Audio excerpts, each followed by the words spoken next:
Hello, good evening. Uh, Seems everything is set now.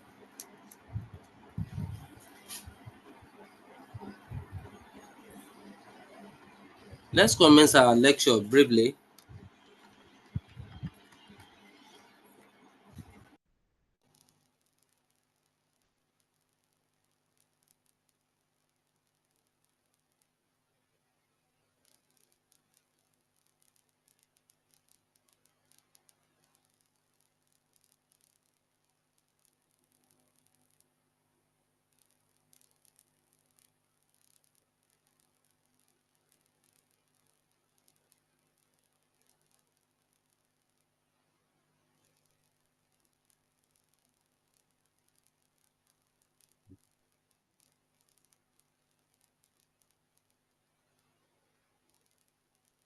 Stanley, we can't hear you.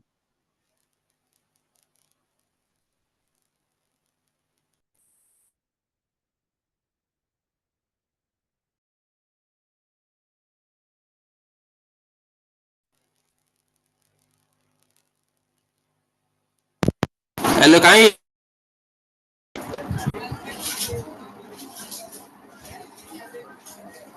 Hello. Yes, we can hear you now. We could not hear you before. Okay, can you hear me now? Thank you so much. Uh, I'm happy that everything is set now. God bless you for that swift response. Our lecture tonight we focus on BCG growth matrix. At the same time, we are going to discuss briefly on the PIMS analysis, that is PIMS, profit impact of marketing strategy. We as well discuss on the SWOT analysis. So after the SWOT analysis, we're going to have a brief discussion on CSF and KPI, that is critical success factor and key performance indicators.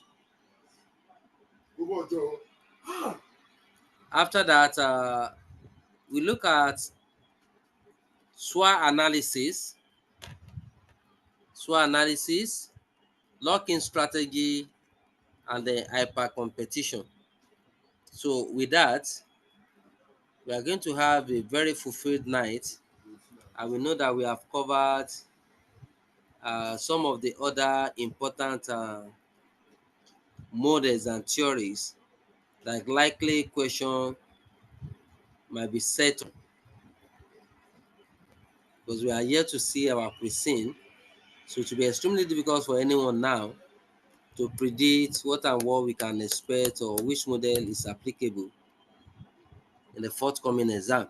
So to start with, so we are starting with BCG matrix, which is Boston Consulting Group matrix. The Boston Consulting Group matrix, as we all know, was formulated by an American strategic scholar, and this model is designed for the usage of corporate organization, individual firms, small and medium scale enterprises, including multinational companies and conglomerate organizations. The primary motive of using this BCG matrix is basically to improve corporate business performance and to achieve a resounding return on all the portfolio of investment of the company. BCG matrix is applicable and useful for companies that have at least two product line or at least two line of businesses that the company invested in. And it's even applicable to for use for companies that diversify their investments either into related or unrelated line of businesses. So far, the company is not into one single line of business that they produce just one product, the BCG matrix can be used. The major objective of BCG matrix is to classify businesses or products based on their performance and returns to the organization. The performance of a product or business under BCG matrix is measured by using two indicators or criteria. So the two indicators mostly used to measure the performance of product or business in BCG matrix are the market share and the market growth. Meaning that if the market is attractive, if the market is growing, and all the products and competitors in that market, they are giving testimony, they are achieving their pre-stated objective in terms of sales returns, profitability, return on investment, then what is the market share? What is the share of our own products? So the two criterias or parameters, or at times they use the word indicators, used to measure the business or product performance under BCG matrix is the market share and market growth. It is expected that the increasing market growth should in turn bring about remarkable and increasing market share for the company. And that's the only time we can say that the product is performing. So BCG matrix 2 give us opportunity to benchmark, compare our product and business performance with that of the competitors. It give an opportunity for the company to evaluate their portfolio of investment decisions. The major objective of the BCG matrix is to achieve a balanced portfolio of investment, such that one product or business generates excess profit that will be used to nurture and finance other businesses of the company. That simply means that BCG matrix is encouraging company to have a balanced investment, not to relent on one particular product to be the cash cow or breadwinner of the company. Anytime we have underperforming product or businesses, we should take out of the excess that other performing products are yielding to support those products or businesses that they are relatively weak in terms of competitiveness, market share, and profitability. So in essence, we are using BCG matrix to measure the performance of the product so that it can guide our investment decision. And for the company to be able to take part of their hard-earned resources, profit, to support all other weak business or products so that their performance can improve. The BCG matrix is also called 2x2 matrix. So it is a growth matrix that companies use to enrich their business in terms of performance. It is used to improve business performance and achieve what we call restructuring and turnaround strategy, so that all the investments of the company will yield significant positive results in terms of profitability. The BCG matrix can be represented by the following diagrammatic illustration. You can see in that diagram that BCG classify product or businesses into four. based on the market growth and the market share. The four classifications are: we have star products, we have cash cow products, we have problem child products, and the last one is dog products. So let's look at all these classes of products or business one by one. To start with, we are starting with a star product. A star product is a product that operates in a growing market. This product is an established brand. It's one of the cost or price leader in the market. It's a notable brand with high brand equity and value adding. The product experience and enjoy increasing customers' patronage. As a result of that, star products generate high market share in a high growing market.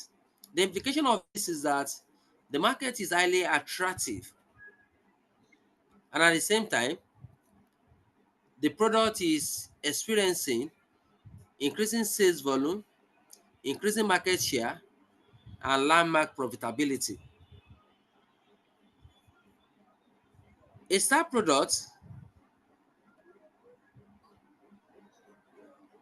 is one of the products that the company relies on in time of stable cash flow. And as a result of that, it is advisable that the management of the company should ensure that they continue to nurture this product and agree with all aggressive marketing campaign and support to improve the performance of this product. It should be noted that some of the star products that companies are now celebrating today was formerly a question mark product that has been transformed. As a result of that, we must not allow the performance of this product to decline in terms of sales and profitability. So therefore, company must ensure that they put in place all necessary strategic management tools, marketing strategies to ensure that these products continue with improved performance so that we can be able to turn the product into cash cow products. Next to that is problem child products. A problem child product is also called a question mark product. It is regarded as a question mark or problem child product all because these products sell in a high growing market but generate low market share. The returns that the company is generating from this product is below expectation, despite the fact that the product consumes huge amount of investment. More so, some of the excess profit that we are generating from the cash cow products, they are diverted to support this product in order to nurture its growth. But yet, the performance of the product in terms of profitability is below expectation. So what is the management advice that we are giving the company on this product? You should advise that since we have some products in the star contracts that formerly belonged to cash cow bracket, then the company should ensure that they give these products opportunity to improve in terms of sales and returns. Moreover, some of the question mark products, they hold future potential profitability. As a result of that, it is not advisable for company to embark on divestment decision. So there shouldn't be anything like a sudden withdrawal of the product from circulation. Rather, the management should continue to nurture this product, formulate and implement good strategy that can improve the performance of this product. In fact, the management of the company can even look for an avenue to embark on market expansion, take this product to another new geographical sales outlet so that we can be able to win more sales from some of our existing customers there and attract the sale and patronage of some potential customers. Next is cash cow product. A cash cow product is the breadwinner of the company. It is the product that generates the highest and excess returns for the company. Despite the fact that these products that we regarded as cash cow sell in a slow market, yet the product generates high market share for the company. The reason why the market for this product is slow is because of the influx of many new entrants. It is because of the oversaturation of the market with competitors and competing products that are slightly differentiated or non-differentiated. So these products are used in the same way and they offer the same value and benefit to customers. So despite the fact that that market is full of competitors and competing products, a cash cow product still generates predictable, stable, and excess profits for the company. This excess profit provides so many benefits for the company in that the excess profit generated from the cash cow product is used to nurture other weak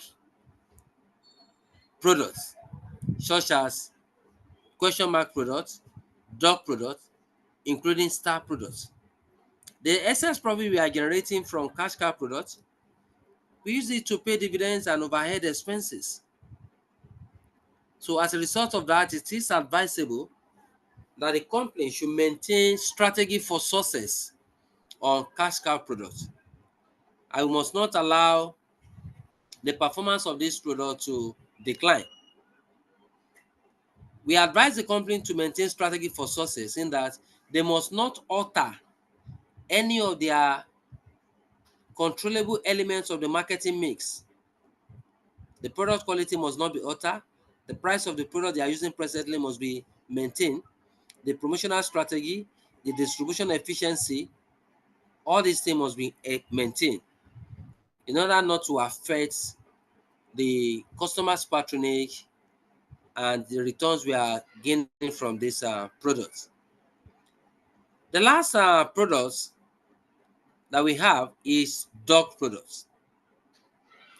This product is the tag dog or given that nickname because the product generates low market share from a low growing market. Both the returns from the product and the market performance is not attractive. The dog product is weak in terms of competitiveness, and this product is no longer attractive to the customers. It has lost its appeal. As a result of that, majority of the customers that are buying this product, they have shifted their buying behavior and preference to the newly introduced products in the market. So this affected the sale of the products. Despite the fact that the product is showing a sign of negative return and poor run of performance, it is advisable for the management of the company not to embark on withdrawal strategy in haste. We should give this product second chance. Give the product opportunity to sustain itself. So how can we do that? We can isolate this product, dog product, from other strategic business units and do monitoring of the products in isolation. So in doing so, If the product performance peak in time of sales volume and returns, then we can still maintain the production of this product, probably on a small scale basis. But if the products continue with a wrong, poor performance, then the company can embark on divestment decision. The drug product too, in order to improve the performance of this product, the company can embark on modification of the product in terms of repackaging, relaunching of the product. We can reduce the price of the product. This product can be exported to less competitive markets. So many strategic options can be embarked upon in order to revive the life of this product. So when all these things has been done, there is tendency that the performance of the products can peak. But if at the long run, the product performance is still below expectation, then the company can embark on what we call harvesting strategy, total cost reduction, and they can decide on divestment strategy. But please note, it is not advisable for the company to embark on divestment strategy in haste, because based on experience, we have seen a lot of products in this bracket that now today they have become a star product for the company. And some of these products that we sell as a dog product, they have brand equity, which the company can leverage on to sell all other products that they have. And at the same time, the money we are realizing from this product too, the company can use it to support all other businesses and some area of diversification. So being in the dog bracket does not mean that the product should be immediately withdrawn from circulation. No. So what are the limitations of BCG matrix?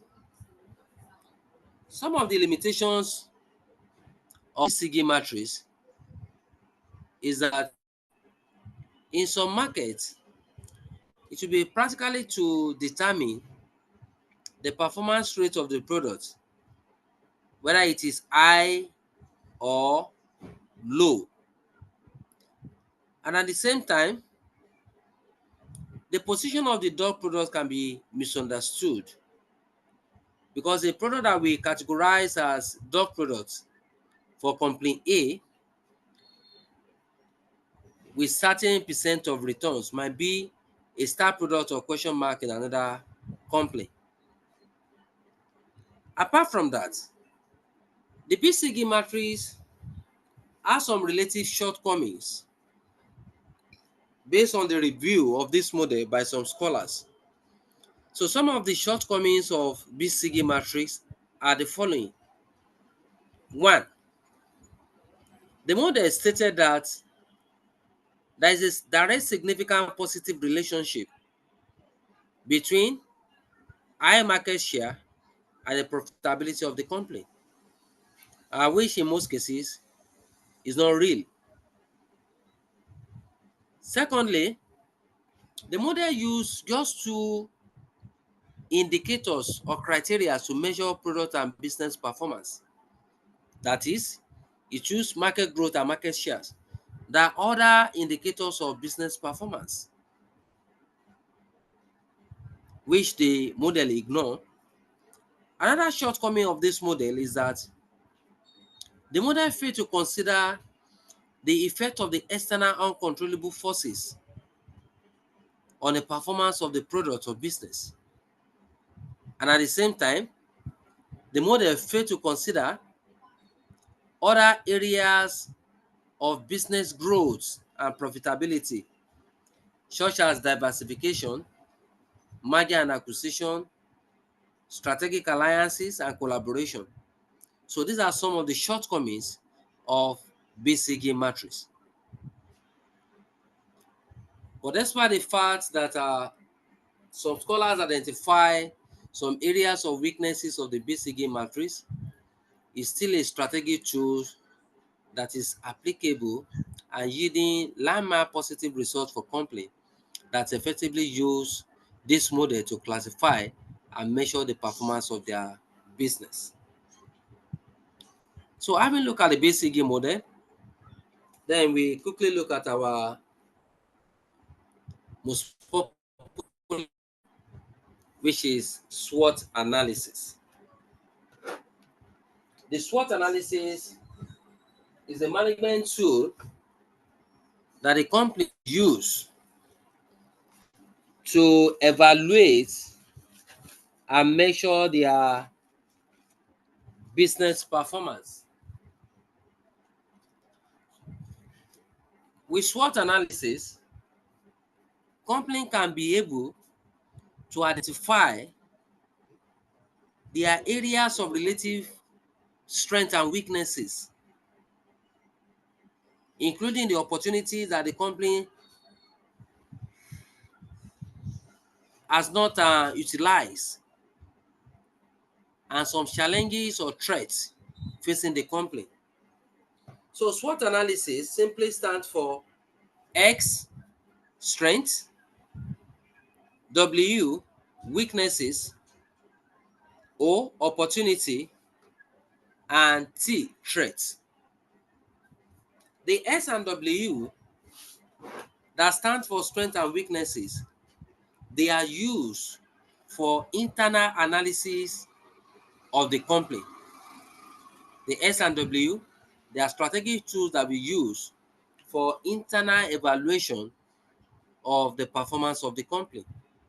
While the O and T, opportunity and threats, they are external analytical tools that we use to identify the tremendous opportunities that the company can exploit in the business environment and the likely challenges that can hinder the sustainable growth and performance of the company.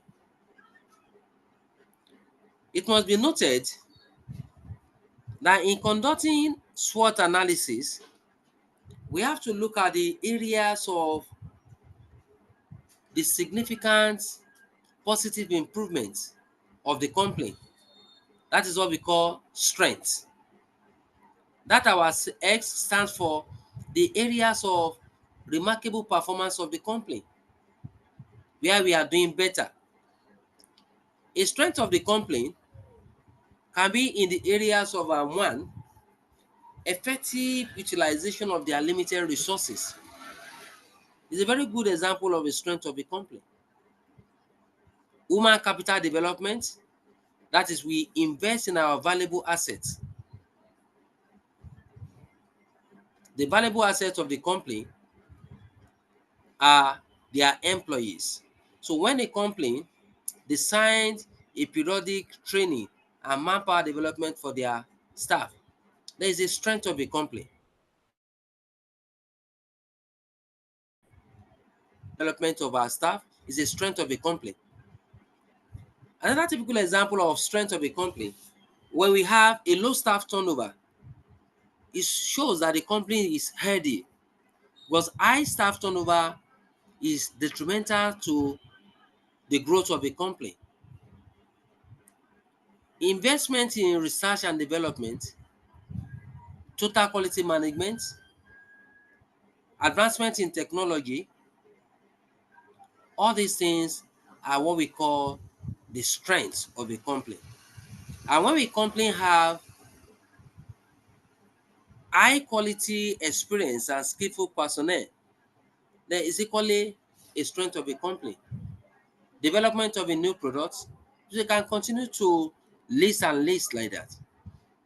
So all these things are what we call positive symptoms and strength of a company. Opposite the strength of a company is what we call weaknesses, which is also an internal analysis. The weaknesses of the company can be improved upon. All the company needs to do is to identify these areas of relative shortcomings and weaknesses and put in place policy, procedures, strategies to improve on all these identified areas of weaknesses. Some of the notable weaknesses of the organization are maybe A, poor internal capacity, deficiency in technology and innovation, high staff turnover, poor governance and leadership style, lack of new product development, weak competitiveness, poor reputation. Because the reputation of the company that stands as goodwill is a valuable asset for the company. So when we have a poor reputation, so it can result into reputational damage. And this affects our brand, the brand positioning, what the organization stands for. It affects it and it will not attract any investors. So it's a weakness that companies have to improve upon. So having look at the weaknesses, then we look at the opportunities. Opportunities are always external to the company. Opportunities,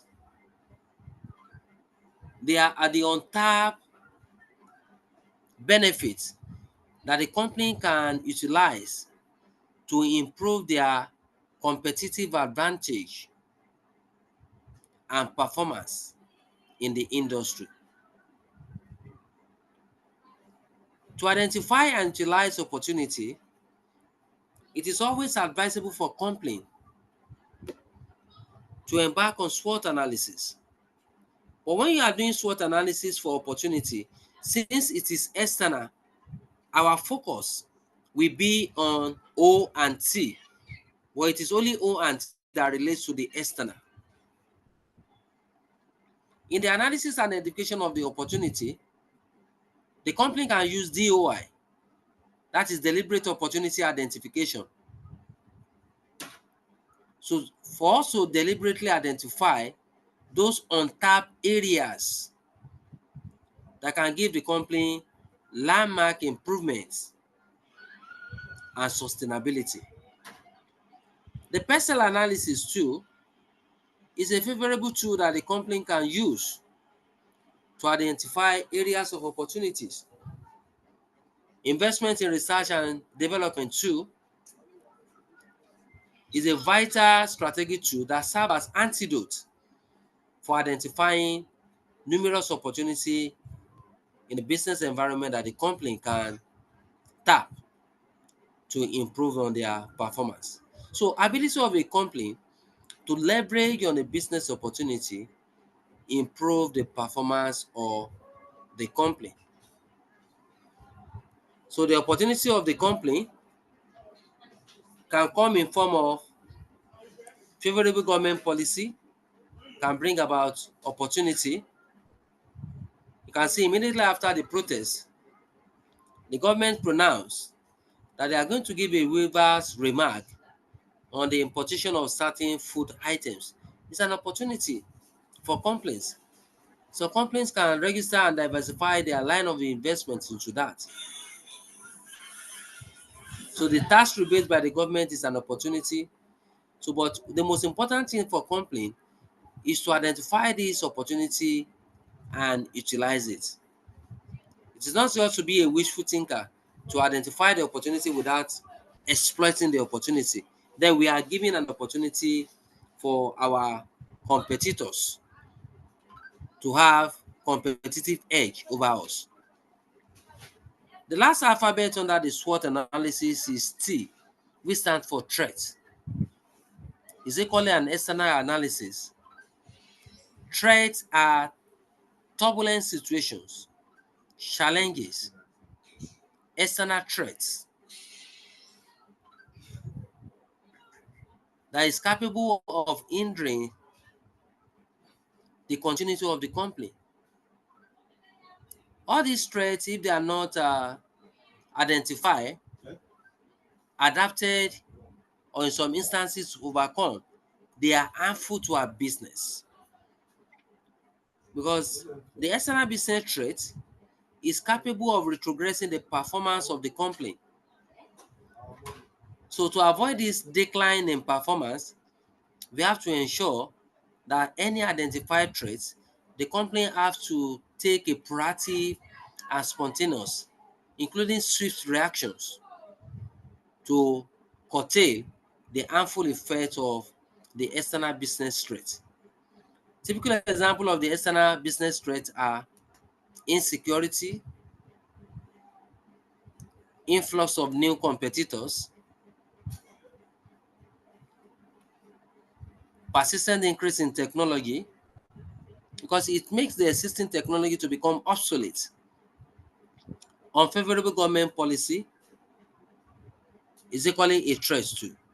So we have to identify all these threats and design a way of reducing their adverse effects on our business performance. So having looked at the SWOT analysis, another important thing or model that I want us to refresh our memory on is CSF and KPI. CSF simply stands for key performance, critical success factor. Sorry, CSF stands for critical success factor. Why the KPI means key performance indicators.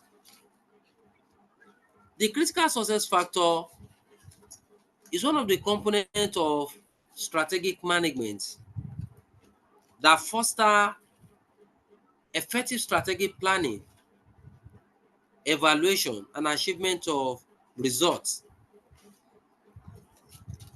With the critical success factor, company can be able to measure and evaluate their strategic choice making. The choice of strategy that we make, be it cost leadership strategy, differentiation strategy, differentiation focus strategy, merger and acquisition, diversification strategy, name it.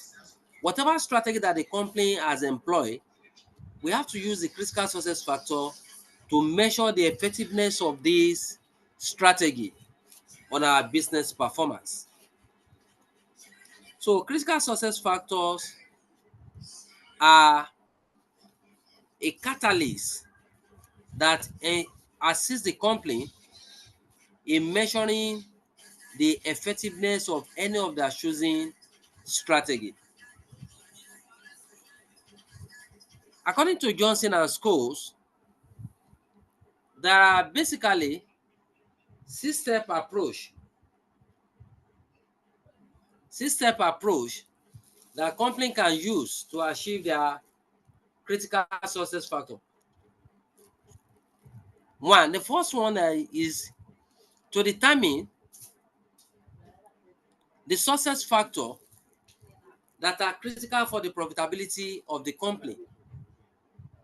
Meaning that whatever critical success factor that the company has put in place, I've assisted you to pencil this area. Like for instance, in the step one, if the companies have implemented affordable selling price, that is penetration price, as a critical success factor, then we have to look at the effect of this low pricing strategy that we have adopted on the profitability of the company in both the long and short time. If the low selling price did not yield any meaningful profitability at the short and the long time, then this pricing strategy has to be reviewed. It shows that the price as a critical success factor is not yielding any significant positive effect on the profitability. At the same time, if the critical success factor of the company is prompt delivery, so delivery, we have to look at the effect of this one on the number of orders we are gaining from the customers. What is the effect of this prompt delivery as a critical success factor on the level of customers' confidence. What is the level of the prompt delivery on the degree of customers' consonance, that is satisfaction. So the critical success factor of the company must be measured with the profitability and returns the company is gaining. Like for instance, now if our critical success factor is total quality management, what is the effect of the total quality management TQM on the quality of the product that we are producing? And what is the number of sales returns we are experiencing from the customers? What is the degree or the level of product defaults that we are experiencing?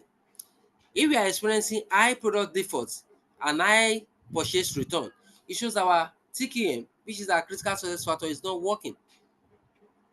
So the second step that we have to do is to identify our critical competency. Because without this critical competency, absolutely nothing can be achieved.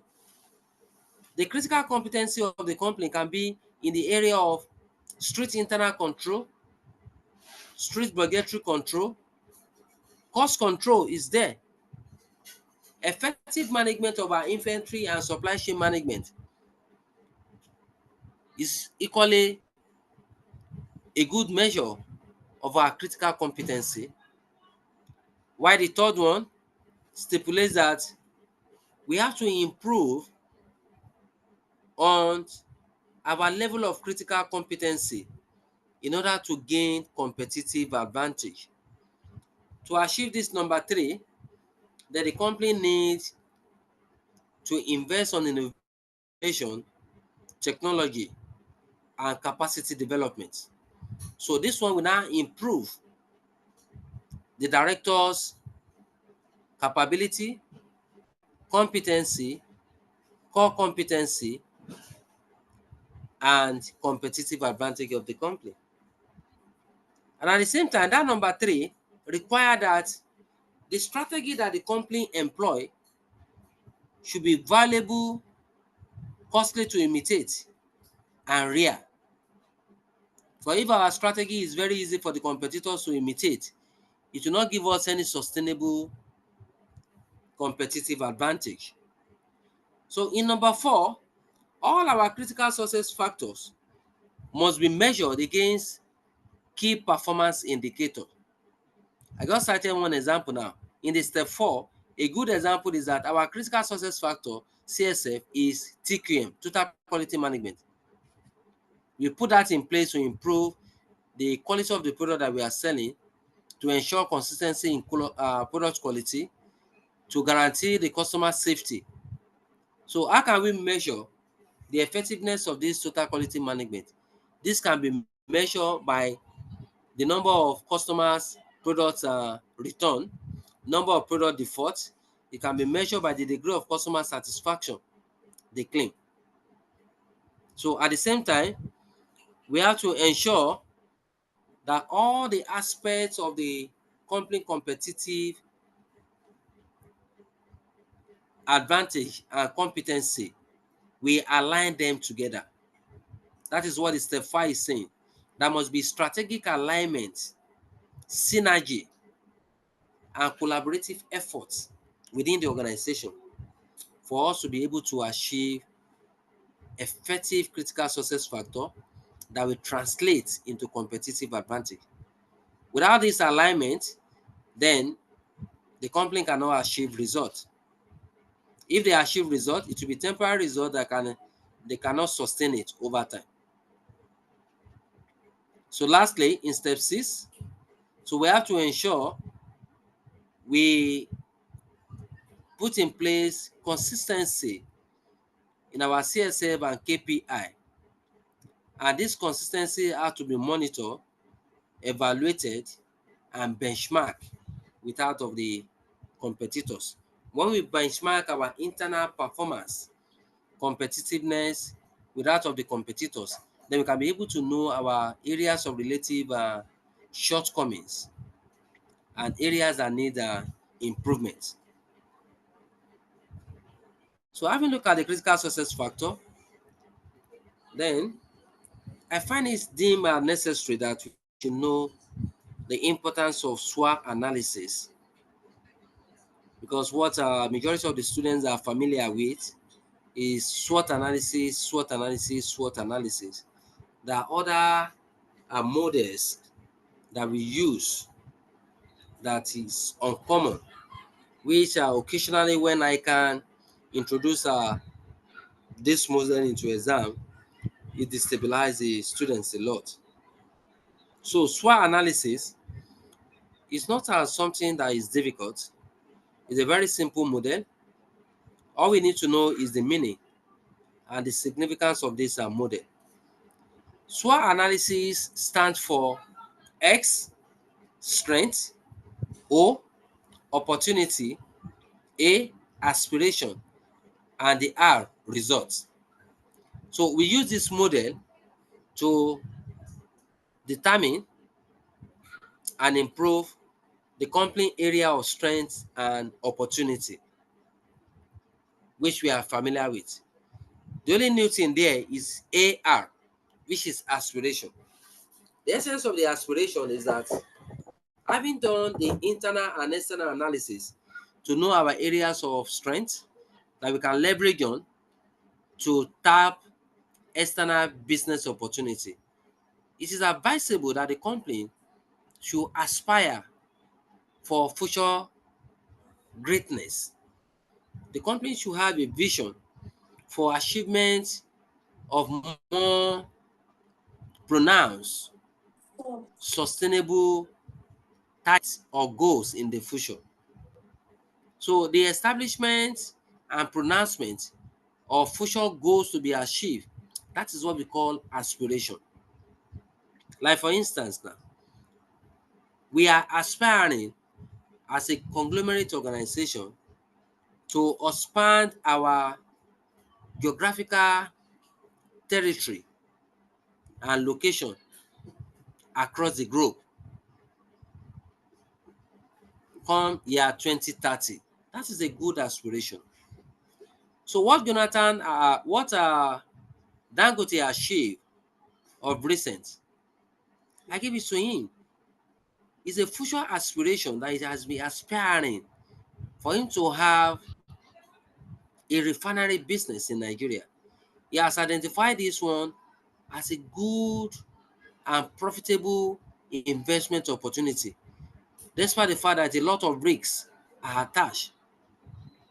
Because there's no way you are going to have that refinery without you facing a lot of challenges and some gray areas in business. You need a lot of strategic alliances within and outside the company, and particularly with the government.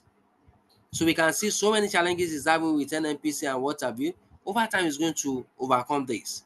So aspiration means aspiring for future growth, future profitability, future expansion. And once we aspire, we should think of that R, and that R means measurement of results. So what are the indicators I want to use to measure our results for all our future dreams? So SWOT analysis simply means the analysis of the company's strengths, opportunity, aspiration, and results.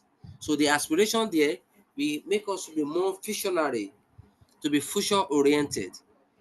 With that aspiration, it will give the company opportunity to set long-term profitable goals and avoid curiosity for short-term gains that will not give the company sustainable competitive advantage. So the SWOT analysis, please take note, is one of a good strategy that the company can use to improve their performance. Lock-in strategy too. What is the meaning of lock-in strategy? Lock-in strategy and the hyper competition, I specifically put it in this our study material overnight for us to know that instances do occur whereby in the case scenario given to us, the only thing that the company needs to do is to embark on lock-in strategy.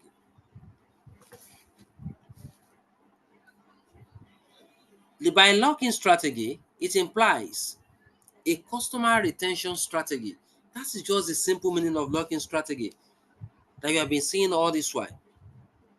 So the lock-in strategy informs us that we should put in place a functioning and effective strategy to hook and retain our customers so that our customers will not brand switch. They will not buy from us today, tomorrow they go to another competitors. Customers are difficult to find. To retain the customers is a great task too. So if we cannot find a new customer, then we have to ensure that we retain the existing customers at hand. So with lock-in strategy, anytime customers buy a product from us, we should design a strategy that the company can use to retain such customers. So when you read this material, you discover that I put the example of Apple, the Microsoft, and many more, their computer. There are times instances occur whereby you buy their products. By the time you buy their products, anything that you are doing as related to installation, repair, servicing of all these equipment require the spare parts of all these companies. So that means you are locked. If you buy Apple computers and they are soft skill, if you want to do any installation or repair, it has to be Apple spare parts or software. That's a good example of what we call a lock-in strategy. So that the customers will still come back. They will not go elsewhere.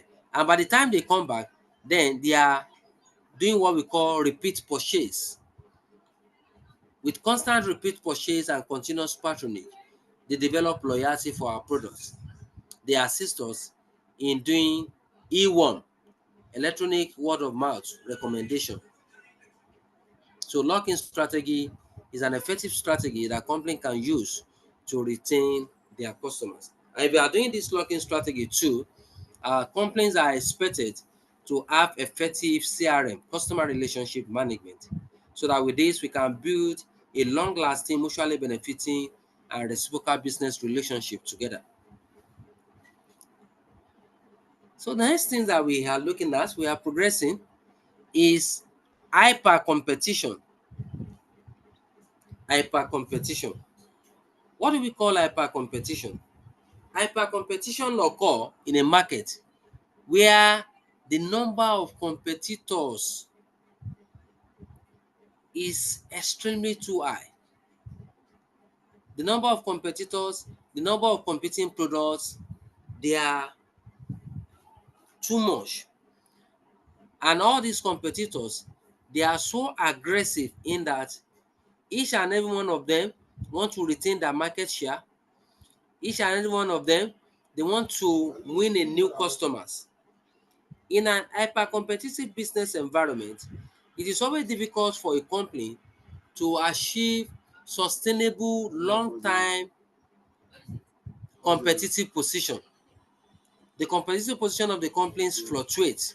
Today you might be the market leader, tomorrow you come down as a market challenger, next tomorrow you'll be the market challengers.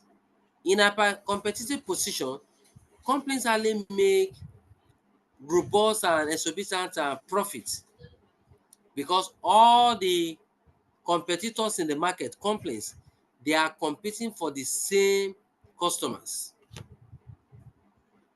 So as a result of that, it affects the sales, patronage, and profitability of companies operating in this hyper competitive market. In any hyper competitive market, so the only thing that the company can do for them to have sustainable advantage and overcome the threat of competition is for the company to be more innovative. Through innovation, development of differentiated products, then the company can be able to have a sustained competitive advantage. And at the same time, in a hyper-competitive market, the company have to ensure that they improve and uphold the quality of their products. Because without total quality management, consistency in product quality, consistency in service delivery. It should be difficult to cope in hyper-competitive market. So companies are expected for them to build good leadership relationship. Companies are expected for them to see to customer satisfaction and prompt attention to customers' complaint, because we can't rule it out. No company is perfect. So anytime complaint customers lodge a complaint, we have to act swiftly to ensure that that complaint are responded to, so that we can be able to satisfy our customers. We must not give any opportunity for the customers to experience dissonance or regrets in a competitive market. So what are the strategies that we can use? I've mentioned them. You can ensure that your product life cycle is short. In hyper-competitive product, we produce a product that we serve the customers for a relatively short time, so that we can be able to fashion out and produce a new product. Imitation of the competitor's product and strategy is a very good strategy too in a competitive market. The use of focus strategy, we can focus on the neglected segment of the market. That is a narrow segment, market niche that is profitable. Because all these segments, all the mighty companies that have neglected this, so we can give our own company survival and sustainable growth. So with this, the company can be able to cope in hyper competitive market. So the next thing that we are looking at, my learned colleague, is PIMS analysis. PIMS analysis is one of the simple model. By their name, we shall know them. PIMS analysis. PIMS analysis. What does the PIMS analysis stand for?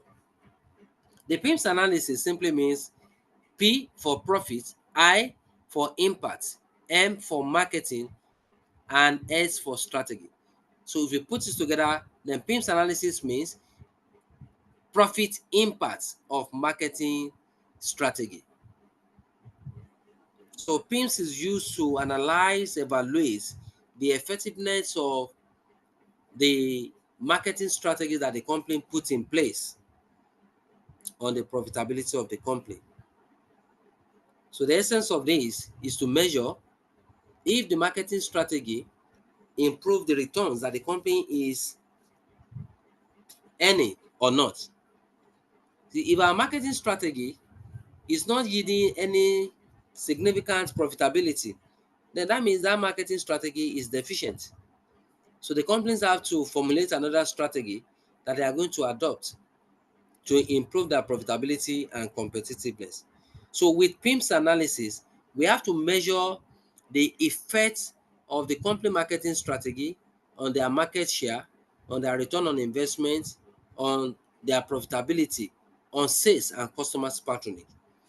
If the company has invested heavily in advertising, for instance, or to be specific, the company adopted celebrity endorsement.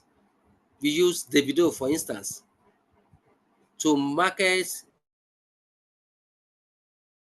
and advertise our product. Maybe in the next 3 months, 2 months, we have to measure the effectiveness of this marketing strategy that we adopted. Does it translate in form of improvement sales? Does the adoption of celebrity endorsement improve the product market share? Does it increase our market coverage? The adoption of that strategy, does it improve the returns that comes into the company? What effect does it have on the competitiveness of the company?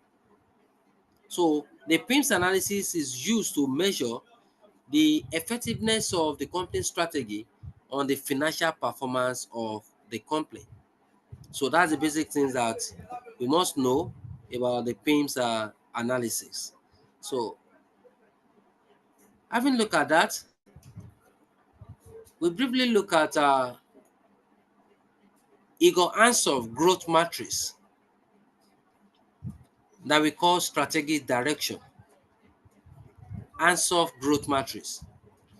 The Ansoff growth matrix is another alternative strategies that companies use to improve their business performance.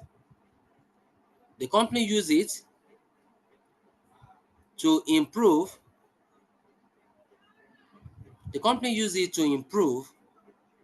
product performance, business performance.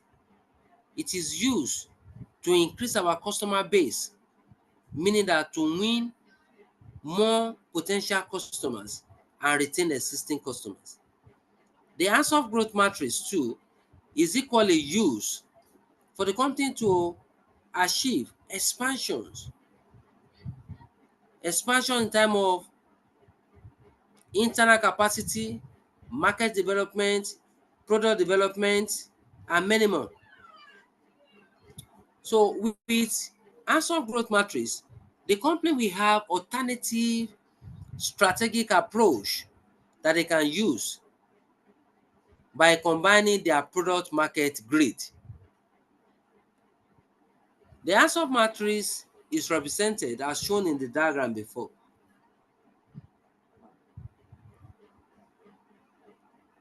It comprises of 1, the market penetration strategy, product development strategy, market development strategy, and diversification strategy. According to the propounder of this strategy, which is Igor Ansoff, the scholar stated that the use of 1, 2, or combination of this strategy give company sustainable competitive advantage and growth. So you can see the market penetration strategy simply inform you and I, investors, that market penetration can be achieved by taking the existing product of the company into existing market. It doesn't require the investment and taking of risks to produce a new product. No. You see the product that we have produced, an established product, established brand, then the company will take it to and establish an existing market. The rationale for doing this is for us to increase the sales performance of the product. That's the reason why we are taking the product to that existing market. We are doing market penetration to improve the product market share, to make the product to be more competitive, to make the brand to be well known, to create brand awareness. To achieve our market penetration, we can engage the services of the middlemen, marketing intermediaries, the wholesalers, retailers, the order getters. They can assist us to do this.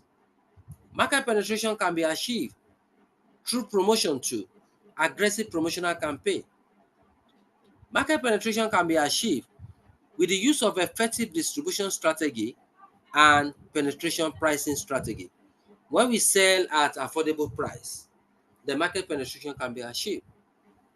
At times through the use of sales promotion and what we call advertising appeal, persuading the customers to buy our products. Through product merchandising in supermarkets and hypermarkets, in malls, so we can achieve market penetration. And this one will improve the performance of the product in terms of sales and return. Another strategy recommended by Igor Ansoff is product development. This one requires developing new innovative products and sell it in existing market. So when we develop a new product, we are taking a moderate risk. And to minimize this risk, we are selling it in existing market because we already have some customers that have been buying our previous brand or product that we have.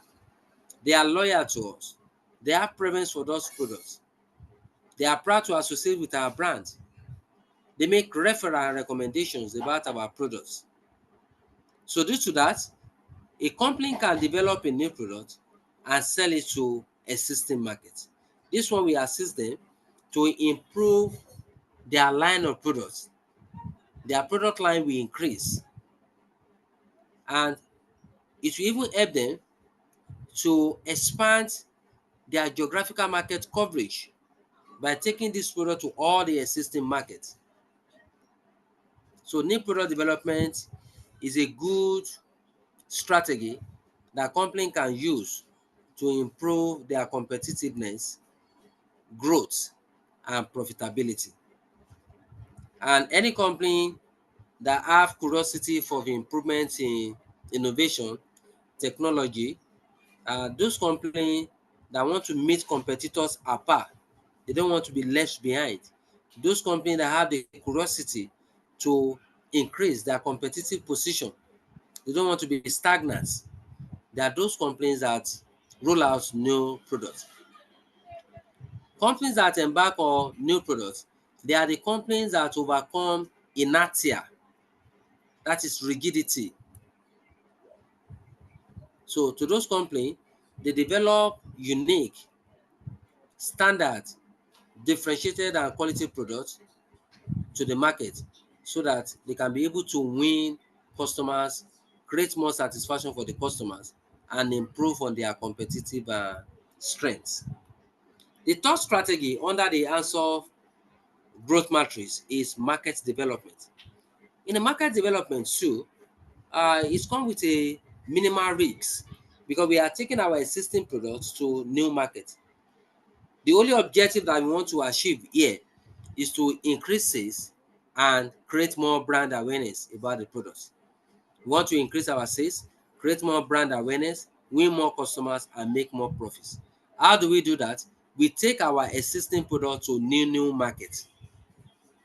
So we are extending our market coverage, the number of markets where we are selling our products. So the last strategy under the answer of growth strategy is diversification strategy. Diversification strategy. This one comes with a high risk, particularly when the company diversify conglomerately. That means they diversify into unrelated line of business. With diversification means entry or venturing into new line of business, producing new products, increasing our portfolio of investments. So company diversify when they spot a business opportunity in the industry, or when there is a hyper competition, for instance. The company might find it deemed fit that they want to think of another new business idea. So that brings about diversification. Or through deliberate opportunity identification or investment in research and development. So that can be a signal and opportunity identification for companies to diversify their investments. There are basically two types of diversification. We have one that we call concentric diversification. Concentric diversification is also called related diversification, that occur when companies diversify into a related line of business or businesses. With concentric diversification, the company stand to gain more profit if it is successful and they experience minimal risks. Why? All because the line of business that they diversify into acts what we call strategic fit or alignment. And this will give the company economic of scope. Using of one machine to produce two products is a good example of economic of scope. So when we diversify concentrically into a related line of business, the company can still use part of their existing resources, equipment, and manpower. So concentric diversification is less risky and give a lot of tremendous advantages to the company. Another form of diversification that we have is conglomerate diversification. While concentric diversification is less risky, conglomerate diversification comes with high risks. A good example of concentric diversification is the diversification of Dangote flour into production of noodles or bakery business. Is concentric. It is related because already they are major producer of flour. But when it comes to conglomerate diversification occur when company diversify into a new line of business. And this new line of business that the company diversify into, it might be a new terrain, green field. that the company did not have much idea about. A good example, the diversification of Dangote Group into refinery business is a good example of conglomerate diversification. And you and I can see the kind of challenges that they are facing. So with conglomerate diversification, companies stand to face high risks, a lot of threats and turbulence because they move to a terrain where they might not be able to gain strategic alignment. So there is no opportunity for strategic fit in most cases. And some of our existing resources, we cannot use it because the existing resources and equipment they are using to produce noodles and flour is not applicable in the refinery business. So there is no strategic fit at all. So conglomerate diversification is very risky and it is costly, very, very expensive. And with conglomerate diversification too, we discover that most companies that diversify conglomerately, such company, they face a lot of challenges in time of competitors' reactions. Some of the competitors can frustrate them in the new terrain that they have diversified into. So it is always advisable that company diversify into a related line of business. But it should be noted here again that instances do occur whereby company diversify into both concentric and conglomerate diversification. Anytime company diversify concentrically and conglomerately, then we call such a company hybrid firm. Hybrid diversification occur when company diversify into both related and unrelated line of business. So the likes of Dangote Group, Unilever, um, UAC, we can refer to as those companies as hybrid firm because they diversify into both related and unrelated line of businesses. So diversification to capital is a good investment decision that give the opportunity for company to identify and tap business opportunity, and it gives the company opportunity to spread their business risks. Even when company is underperforming, another area of diversified investments will pick. And with diversification, it promotes a lot of alliances with the government. So with diversification, company can enjoy all the three levels of strategic alliances that we have: the corporate level strategic alliance, the business level strategic alliance, and the international strategic alliance, including the cross-border strategic alliance.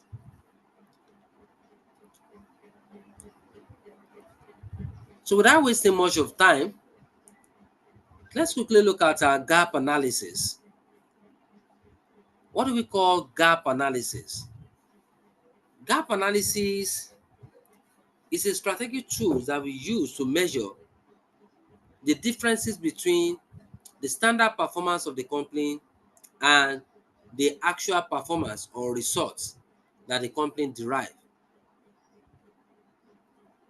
Company at the onset of their business, at the onset of the productive year, quarterly, weekly, monthly, they set a target for themselves. Yearly, they set a target too. When a company sets a target, that target has become a standard performance measure that is going to be used in comparison with actual performance of the company. So anytime we are comparing the standard goal set by the company with the actual result, then we are saying we are doing gap analysis. Gap analysis assists us in a position audit to know the actual performance of the company. Are we able to achieve our standard performance or goals? Was the company target set met? The target and expectation of the shareholders, is our team, strategic team, able to achieve it? These are some of the things that we use the gap analysis for. So the gap analysis also help us to know the degree of disparity between our standard objective and actual performance. What are the factors that cause inability to achieve our goals that we set? So what are the things that we can put in place, a measure to prevent the reoccurrence of the poor performance and inability to achieve our goals? So these are what we use gap analysis for. We use it to identify the missing link so that we can be able to put in place a corrective measure to prevent the reoccurrence of poor performance. And this can be subjected to a lot of statistical view too.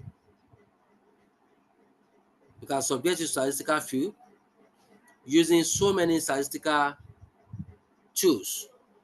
SPSS, time series analysis, regression analysis, E-view analysis can be used so that we can be able to know the differences between our standard objective and the actual result of performance that we derive. So lastly, tonight, we are going to briefly discuss on withdrawal strategy. Withdrawal strategy. The withdrawal strategy is also called divestment strategy. Withdrawal strategy, I repeat that, it is also called divestment strategy or divestiture strategy. It is a strategy that the company employ when they decide to withdraw certain products totally from circulation. It might be a decline product, it might be a dog product that is bringing in negative returns for the company. The company have done a lot of things to embark on turnaround strategy, but yes, the business is not profitable. And we cannot continue to run a negative return business. As a result of that, they have decided to withdraw and stop further production of the products or the business liquidate. So withdrawal strategy is applicable in all these situations. And the essence of that withdrawal strategy is to stop further unpalatable business results that we are experiencing. So with the withdrawal strategy, the company will first of all start by harvesting all major funds. All the toxic assets on that property can be sold. All major distributors, the marketing intermediaries, whatever expenses or money that we have access, we have to ensure that all these monies are collected. So gradually, the company will be reducing the quantity of these products that they are selling. And if the service that they are rendering, short service will cease to be rendered to a company. A withdrawal strategy too can come in form of downscoping, closing a particular branch or unit or outlet. Downscoping is a withdrawal strategy too. For consumable products, the company can decide not to produce the product again once they have sold the ones that they have in circulation. So withdrawal strategy is used or embarked upon on unprofitable line of business. A product that is experiencing declining sales, declining profitability, negative returns, a product that is experiencing uh, fluctuating demand. And this fluctuating demand is so terrible in that our cost of investment, sweat capital, initial capital outlay too, we find it difficult to realize it. The company is not break even. They don't experience break even, not to talk of making profit. When a product has become obsolete due to advancement in technology, a company can decide to wind it down, to withdraw totally. Like for instance now, how many households do you see that is buying video tape? Because people watch cable, Netflix, and so many. So the issue of video tape, video recorder, they have become an obsolete asset of a company.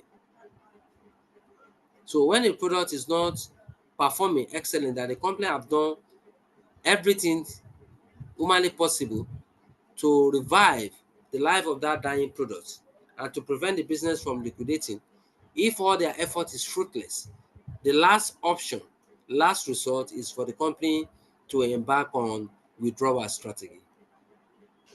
And withdrawal strategy, to sum it up, is when the company is experiencing poor financial returns, then automatically it is advisable that the company should embark on divestitures or divestment strategy. But this decision require greater cautions and critical diagnosis of the situation. The company can even embark on external consultation so that we're not going to make a costly decision that will haunt the company in the future. So with this, I say thank you to you all for your time, energy dissipated, perseverance, and commitment. So I wish you best of luck. So permit me to bring the lecture to an end. So wish you happy night rest. Regards to you all.